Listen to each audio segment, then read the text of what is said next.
नमस्कार विद्यार्थी मित्रांनो. इप्सिलॉन डेल्टाच्या डेफिनेशनवर आधारित आपण तिसरं उदाहरण बघतो. Using epsilon delta definition of limit prove that limit x y tends to 0 of mod of x plus mod of y is equal to 0.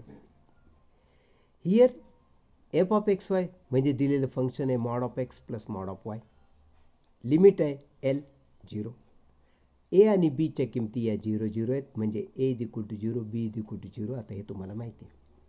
Definition of लिमिटसुद्धा तुम्हाला माहिती आहे. Let epsilon positive then there exist delta positive such that mod of f of x y minus L less than epsilon then 0 is less than root of x minus a bracket square plus y minus b bracket square less than delta. हे मात्र definition नीट लक्षात ठेवायची. इथं इथं इथं आणि इथं आपल्याला किमती भरायच्या असतात. उदाहरणार्थ mod of f of x y म्हणजे काय?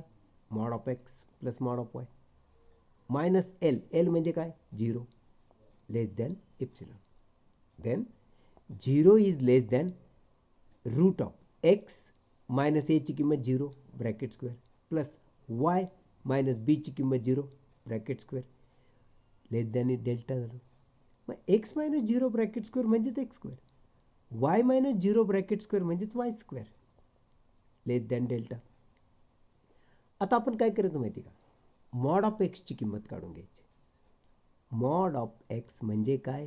रूटमध्येच एक्सचा square. Square square root cut mod mod शिल्लक राहतं, म्हणजे हे इक्वल टू बरोबर आहे. पण या बाजूला काही वेगळं ॲड केलं तर this side will be greater than this side होते. हे लॉजिक आम्हाला लक्षात ठेवायचं.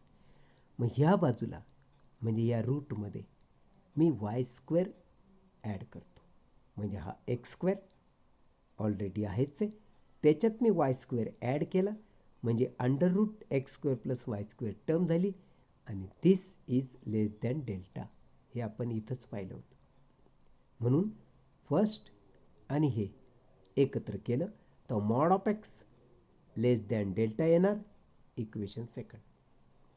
त्याचप्रमाणे आपण मॉड ऑफ वायची किंमत काढणार. मॉड ऑफ वाय म्हणजे काय? रूट ऑफ वायचा स्क्वेअर. सध्या हे इक्वल आहे, पण याच्यात काहीही ॲड केलं this side will be greater than this side, म्हणजे less than or equal to sign त्याच्यामुळे येतं. याच्यात मी ॲड केला एक्स स्क्वेअर. सो याच्यात एक्स स्क्वेअर ॲड केला तर काय होईल? X square plus y square. आता हा मॉड इथं आहे इथं नाही, हा भाग विचारात घ्यायची काही गरज नाही. मॉड म्हणजेच नुसता वाय स्क्वेअर जरी अंडर रूट समजला तरी काय प्रॉब्लेम नाही. म्हणून मॉड न लिहिता मी डायरेक्ट एक्स स्क्वेअर ॲड केलेला आहे आणि हा प्लस वाय स्क्वेअर इथं लिहिलेला आहे. मग एक root of x square plus y square म्हणजे डेल्टा. अशा रीतीनं फर्स्ट आणि लास्टचा विचार केला तर mod of y less than delta येणार, इक्वेशन 3. आता तुला मॉड ऑफ एक्स आणि मॉड ऑफ वायच्या किमती मिळाल्या डेल्टामध्ये आणि साईन मिळालं लेस दॅन. ह्याचा वापर आपण आता ह्यात करणार आहोत. Mod of f of x y minus L is equal to mod of x plus mod of y ही याची किंमत आणि हा मायनस एल म्हणजे 0. थोडक्यात हे 0चं काही सबट्रॅक्शन होत नाही, म्हणून मॉडमध्ये mod of x plus mod of y जसंचे तसं लिहिलं. मग हे मॉड आपण सेपरेट करणार. एकाच मॉडमध्ये ना प्लस साईन देऊन सेपरेट लिहिणार, म्हणजे हे mod of x plus mod of Y. ह्या मॉडची किंमत डेल्टा, ह्या मॉडची किंमत डेल्टा इक्वल टूच्या ऐवजी येणार लेस दॅन, कारण mod of x is less than delta म्हणलं, मॉड ऑफ वायची किंमत लेस दॅन डेल्टा म्हणलेलं आहे, म्हणून लेस दॅन चिन्ह इथं आलं यांच्याऐवजी आणि किमती आल्या डेल्टा डेल्टा. अशा रीतीने डेल्टा प्लस डेल्टा 2 डेल्टा झालं, म्हणजे mod of f of x y minus L less than 2 delta झालं. पण तुम्ही तर असं म्हणाले होते की mod of f of x y minus L is less than epsilon. So comparing these two, या दोघांना कम्पेअर जर केलं तर 2 delta is equal to epsilon होणार. म्हणजे डेल्टाची किंमत मिळणार इप्सिलॉन बाय 2. मग mod of f of x y minus L less than 2 delta असं होतं बघ. मग डेल्टाच्या जागी मी इप्सिलॉन बाय 2 लिहिलं तर हा 2 कट झाला म्हणजे नुसता इप्सिलॉन राहिला. म्हणजे सिद्ध झालं mod of f of x y minus L is less than epsilon. म्हणजे जिथून सुरुवात केली परत तेच प्रूव्ह झालं.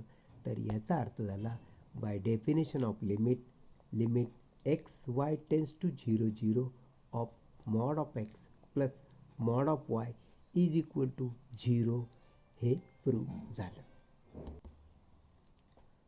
आता इप्सिलॉन डेल्टा डेफिनेशनचं 4th एक्झाम्पल बघ. Limit x y tends to 1 to 2x plus 3y is equal to 8. आता हे तुला सगळं माहिती आहे. हे फंक्शन आहे एफ ऑफ एक्स वाय. हे लिमिट आहे एल इज इक्वल टू 8. आणि या ए आणि बीच्या किमती आहेत. A is equal to 1, B is equal to 2. Definition तुला माहिती आहे. Let epsilon positive then there exists delta positive such that mod of f of xy minus L less than epsilon, then 0 is less than root of x minus a bracket square plus y minus b bracket square, and this is less than delta. f of xy म्हणजे 2x plus 3y, L म्हणजे limit 8 हे less than epsilon. Then 0 is less than root of x minus A म्हणजे 1 bracket square plus y minus B म्हणजे 2 bracket square. This is less than delta. याला आपण equation 1. मग यामध्ये x minus 1 आहे आणि वाय मायनस 2 आहे. यांच्या आपण किमती काढून घेऊ मॉडच्या स्वरूपात. बघ बरं का, मॉड ऑफ एक्स मायनस 1 म्हणजेच अंडर रूट एक्स मायनस 1चा स्क्वेअर हे सध्या इक्वल आहे. कारण स्क्वेअर आणि स्क्वेअर रूट कट केला की एक्स मायनस 1 फक्त शिल्लक राहतो म्हणजे इक्वल आहे. इथं काही जरी ॲड केलं की दिस इज ग्रेटर दॅन दिस होणार. म्हणून इथं लेस दॅन ऑर इक्वल टूचं साईन दिलं. ही बाजू लेस दॅन होते याच्यापेक्षा. म्हणून काय ॲड केला, वाय मायनस 2 ॲड केला याच्यात ब्रॅकेट स्क्वेअर. म्हणून ही टर्म तशीच लिहिली. Y minus 2 bracket square add केला. आणि तुला माहिती आहे की root of x minus 1 bracket square plus y minus 2 bracket square is less than delta असतं. म्हणजे फर्स्ट आणि लास्ट विचारात घेतला तर mod of x minus 1 less than delta होणार इक्वेशन 2. अगदी त्याच पद्धतीने मॉड ऑफ वाय मायनस 2ची किंमत काढली. कसं केलं आहे नीट बघ. या बाजूत आता x minus 1 bracket square add केला ह्याच्यात, तर हेच ॲड केल्यावर असं होणार. आणि याचा अर्थ असतो लेस दॅन डेल्टा. म्हणून फर्स्ट आणि लास्टचा विचार केला तर mod of y minus 2 less than delta होणार इक्वेशन 3. आता f of x y minus L जे मॉडमध्ये होतं याची किंमत आहे 2x प्लस 3y. याची किंमत आहे 8 हे तुला माहिती. आता हा 8 जो आहे तो आपल्याला विभागून लिहायचा आहे. बघ कसा लिहिला. 2x हा जो 8 आहे ना याचे 2 तुकडे मी कसे केले. एक केला 2, दुसरा केला 6. -2 आणि -6 म्हणजेच -8 होतो. फक्त मी असे तुकडे करून लिहिले. तर 2x तिथे लिहिला -2 प्लस 3y इथे लिहिलं -6. मग हा भाग सेपरेट केला तर 2 कॉमन निघेल. x मायनस 1 कंसात राहील. हा भाग याच्यातून 3 कॉमन काढला तर y मायनस 2 उरेल. अशा रीतीने हे मॉड आपण सेपरेट करणार. कसं सेपरेट करणार. पहिला mod 2x minus 1 mod complete plus साईनमध्ये राहणार.